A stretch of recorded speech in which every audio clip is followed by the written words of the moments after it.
இன்றைய ஆயுதழுத்த நிகழ்ச்சிக்கு உங்களை அன்போடு வரவேற்கிறேன். மதவாதத்தை அரசியலாக்குவது யார் என்ற ஒரு அடிப்படையான கேள்வி பற்றி இன்றைய ஆயுதழுத்த நிகழ்ச்சியில் நாம் விவாதிக்கிறோம். இந்த கேள்விக்கான காரணம் என்ன? மத்திய பிரதேச மாநிலம் இந்தூரில் காங்கிரஸ் கட்சியுடைய அகில இந்திய துணைத் தலைவர் ராகுல் காந்தி அவர்கள் ஒரு வார்த்தையை பிரயோகிக்கிறார். முசாபர் நகர், உத்தரப்பிரதேச மாநிலம் முசாபர் நகரில் நடந்த கலவரத்தின் பின் அந்த கலவரத்தால் பாதிக்கப்பட்ட இளைஞர்களை ஐஎஸ்ஐ தொடர்பு கொண்டிருப்பதாக உளவுத்துறை என்னிடம் தகவல் சொன்னது என்று சொன்னார். அது அப்படி மாற்றியும் கூட கொஞ்சம் புரிந்து கொள்ளப்பட்டது. இங்க இருக்கக்கூடிய முசாபர் நகரில் இருக்கக்கூடிய இளைஞர்கள் ஐஎஸ்ஐயோடு தொடர்பு வைத்திருக்கிறார்கள் என்று கூட புரிந்து கொள்ளப்பட்டது. எப்படி இருந்தாலுமே இந்த விஷயம் தப்பு. இவர் இப்படி ஒரு கருத்து சொன்னது மூலமாக இந்தியாவில் இருக்கக்கூடிய லட்சக்கணக்கான கோடிக்கணக்கான இஸ்லாமிய இளைஞர்களின் தேசபக்தியை சந்தேகித்து விட்டார் என்று பாரதிய ஜனதா குரல் கொடுக்கிறது. இஸ்லாமியர்கள் குரல் கொடுத்திருக்கிறார்கள். பதில் சொல்ல வேண்டிய இடத்தில் முதல் முறையாக காங்கிரஸ் இருந்திருக்கிறது. இந்த காங்கிரஸ் பிஜேபி இரண்டு கட்சிகளுமே இதை அரசியலாக்கின்றனவா அல்லது வேறு கட்சிகள் எல்லாமே இதை அரசியலாக்குவதான் வழக்கமாக கொண்டிருக்கின்றனவா? இதை பற்றி தான் இன்றைய ஆயுதழுத்த நிகழ்ச்சியில் நாம் விவாதிக்க இருக்கிறோம். இந்த விவாதத்திற்கு செல்வதற்கு முன்னால் இது பற்றிய தொகுப்பை இப்போது நாம் பார்க்கலாம்.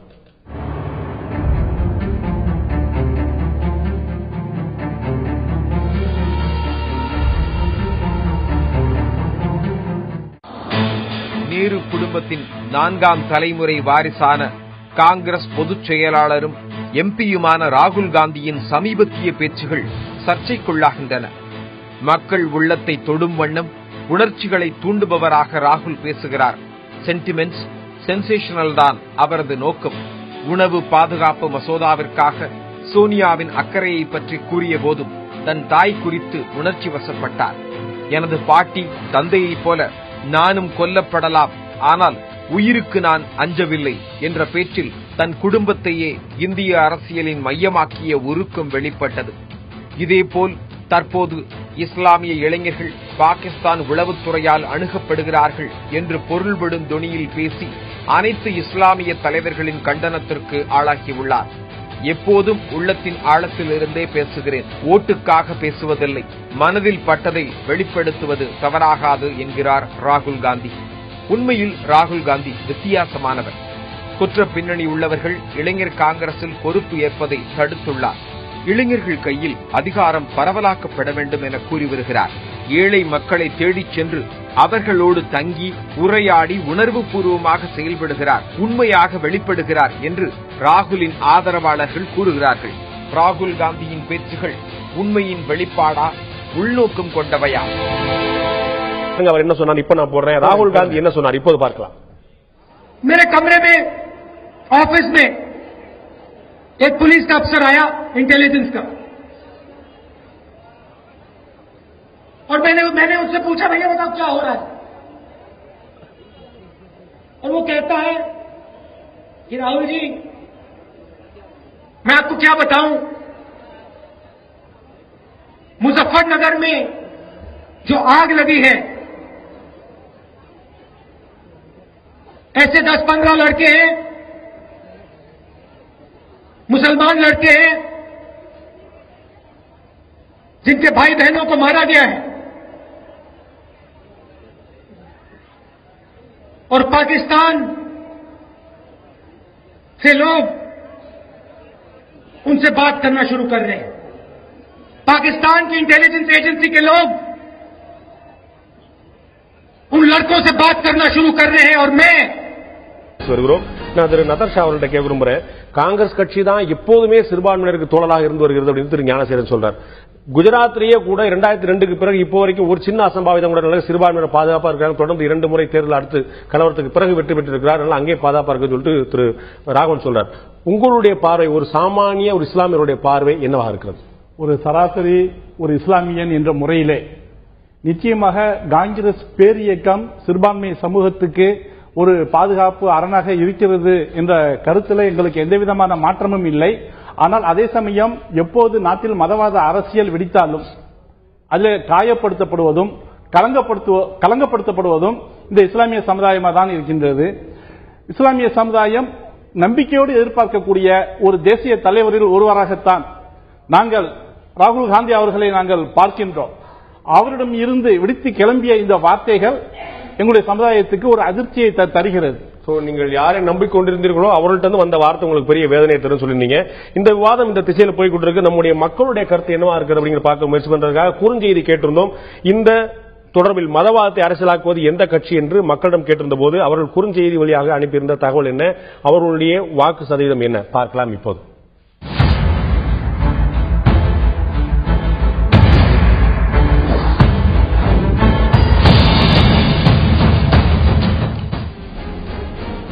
மதவாதத்தை அரசியலாக்குவது யார் என்பதில் பாரதிய ஜனதா கட்சி தான் அரசியலாக்குகிறது என்று 20% பேர் வாக்களித்திருக்கிறார்கள். காங்கிரஸ் தான் அரசியலாக்குறது என்று 68% பேர் வாக்களித்திருக்கிறார்கள்.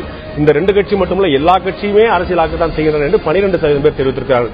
பாரதிய ஜனதா மீது 20%, காங்கிரஸ் மீது 68%, அனைத்து அரசியல் கட்சிகள் மீது 12% இந்த குற்றச்சாட்டு இருக்கிறது. நதர்ஷாட்டை கொண்டு போறேன். பாகிஸ்தான் உளவுத்துறை இங்கு உள்ள இளைஞர்கள் தொடர்பு கொண்டால் என்ன, இங்கு உள்ள இளைஞர்கள் பாகிஸ்தானை தொடர்பு கொண்டால் என்ன, இரண்டுக்கு இருக்கக்கூடிய கான்டெக்ட் ஒண்ணுதான் அப்படின்னு திரு ஞானசேகர் சொல்றார். நீங்க அப்படிதான் நினைக்கிறீங்களா சார்? இந்திய அரசியல் காலம் சூடுபிடிக்க தொடங்கி இருக்கிறது. இதுல தேவையில்லாமல் சிறுபான்மை வாக்கு வங்கி அரசியலாக்கப்பட்டிருக்கிறது என்று நான் நினைக்கின்றேன்.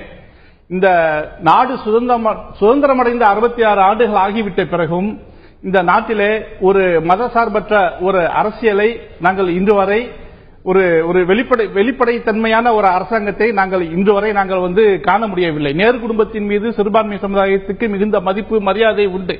அது நேரு காலத்தில் தொடங்கி பிறகு இந்திரா காந்தி காலகட்டத்தில் இருந்து ராஜீவ்காந்தி காலகட்டம் வரையில சிறுபான்மை சமுதாயத்தின் நம்பிக்கைக்கு உரியவராக நேரு குடும்பம் திகழ்ந்தது. அந்த அடிப்படையில்தான் வரப்போகக்கூடிய நாடாளுமன்ற தேர்தலிலே ராகுல் காந்தி இன்னைக்கு முன்னிறுத்தப்பட்டு இந்த தேர்தல் பிரச்சாரம் நடைபெற தொடங்கி இருக்கக்கூடிய இந்த காலகட்டத்தில் அதிகாரப்பூர்வமாக முன்னிறுத்தப்படல. அதிகாரப்பூர்வமாக உணர்த்தப்படமாட்டாலும் நாடு எதிர்க்கக்கூடிய தலைவர்களிலே ஒருவராக அவர் இருந்து கொண்டிருக்கின்றார். நடைபெற்ற ஒரு கலவரம் என்பது அனைவருக்கும் ஒரு வருத்தத்தையும் அதிர்ச்சியையும் தரக்கூடியது. அது யாருக்கும் மகிழ்ச்சி தரக்கூடியதல்ல. ஏற்கனவே மதவாத சக்திகளால் சிறுபான்மை சமுதாயம் சிறுமைப்படுத்தப்பட்டிருக்கின்றது. நாட்டில் எங்கு வன்முறையை வெடித்தாலும் அதற்கு இஸ்லாமிய தீவிரவாதிகள் தான் காரணம் என்ற ஒரு குற்றச்சாட்டு சுமத்தப்பட்டு இந்தியாவிலே இருக்கக்கூடிய மிகப்பெரிய சிறுபான்மை சமுதாயமாகிய இஸ்லாமியர்கள் ஒரு சந்தேக பார்வைக்கு ஆளாக்கப்பட்டிருக்கின்றார்கள். இதில் புலனாய்வு துறையினுடைய பங்களிப்பும் இருக்குமோ என்ற சந்தேகத்தை வலுப்படுத்தக்கூடிய வகையில் நேற்று ராஜீவ்காந்தி கூறிய கருத்து அமைந்திருக்கிறது என்று நினைக்கின்றேன். ராகுல் காந்தி கூறிய கருத்து நீங்க சொன்னது இன்னும் எனக்கு பெரிய அதிர்ச்சியை தருது.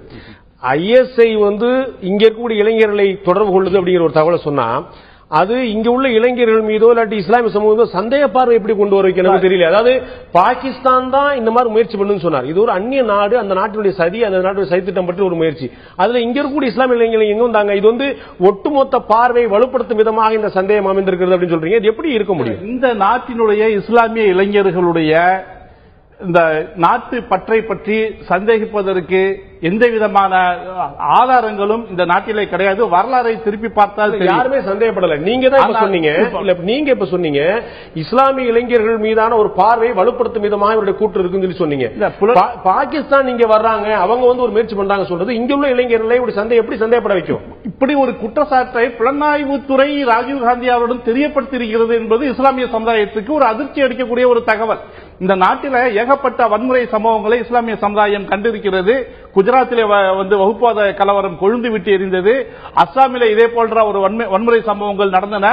இவையெல்லாம் அந்நிய நாடுகளுக்கு அருகில் இருக்கக்கூடிய மாநிலங்கள். அவ்வளவு கொடுமையான சூழலிலே கூட குஜராத்துக்கு பக்கத்து எல்லையாக இருக்கக்கூடிய பாகிஸ்தானுக்கு போக வேண்டும் என்று எந்த இஸ்லாமிய இளைஞனும் நினைக்கவில்லை. பாகிஸ்தான் நாட்டினுடைய ஒற்றர்களோடு தொடர்புகள் இருந்ததாக எந்த குற்றச்சாட்டும் எழவில்லை. அஸ்ஸாமிலும் இதே போல ஒரு வன்முறை கலவரம் நடந்த போதும் அங்கே லட்சக்கணக்கான மக்கள் நம்முடைய குடியிருப்பை திறந்து அகதிகள் முகாமில் தங்கிய போதும் கூட இந்த மண்ணை விட்டு வெளியே சென்று வெளிநாடுகளிலே அகதிகளாக ஓடவில்லை. இந்த மண்ணிலேயே நம்பிக்கையோடு தீர்வுகளை தேடி அலைந்தார்கள். அதை பற்றி கேள்வி எழவில்லை. நான் கேட்கறது ரொம்ப எளிமையான கேள்வி. நீங்க சொன்னீங்க ராகுல் காந்தி இது மாதிரி சொல்றது மூலமா இஸ்லாமிய இளைஞர்கள் மீதான சந்தேகத்தை வலுப்படுத்த வச்சாரு சொல்றீங்க. பாகிஸ்தான் ஒரு முயற்சி பண்றதுன்னு சொல்றதும் இங்க உள்ள இளைஞர்கள் சந்தேகப்படுறது எப்படி தொடர்புடைய விஷயமா இருக்கு? அவர் இங்க உள்ள இளைஞர்கள் செய்யறாங்கன்னு சொல்லியிருந்தாங்கன்னா நீங்க சொல்றது ஒரு லாஜிக்கலா இருக்கலாம். ராஜீவ்காந்தி ஒரு மிகப்பெரிய தேசிய தலைவர். இப்படி அவர் பேசியது ஒட்டுமொத்த இஸ்லாமிய சமுதாயத்தையும் காயப்படுத்தக்கூடிய வகையில் அமைந்திருப்பதாகத்தான் என்னுடைய சமுதாயம் காயப்பட்டிருக்கு அப்படிங்கிறது அவருடைய